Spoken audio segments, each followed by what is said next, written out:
চলো আজকে তোমাদের সাথে একটা কথা বলি। তোমরা অনেকেই জিজ্ঞাসা করো দিদি তুমি চাকরি ছেড়ে কেন ব্যবসা করছো। প্রথম কথা, ওই 9টা-5টা ডিউটি লাইফের মধ্যে এই আমার জীবনটাকে আটকে রাখতে চাই না, তাই চাকরি ছেড়েছি আর এই বিজনেসে এসেছি। আর সত্যি বলতে এই বিজনেসে এসে আমি তোমাদের সবার অনেক অনেক অনেক ভালোবাসা পেয়েছি। তার একটা ছোট্ট প্রমাণ এইটা। এছাড়াও আমার কাছে অনেকে আসে, তখন চকলেট, এবং যখন বাচ্চারাও আসে বলে আন্টির জন্য চকলেট দিয়ে দাও, তারা মারা এসে আবার বলে। তো এই ছোট্ট ছোট্ট ভালোবাসাগুলোর জন্যই আমার এই প্রফেশনে আসা। অ্যাকচুয়ালি আমি ভালোবাসার ভিখারি, তো সেই জন্য যেখানে একটু বেশি ভালোবাসা পাই সেখানেই চলে যাই।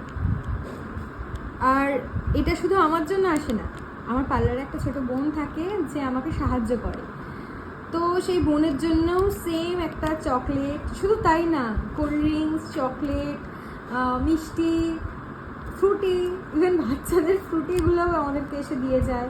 তো এই ভালোবাসাগুলোর জন্যেই আমার শুধুমাত্র এই প্রফেশনে আসা।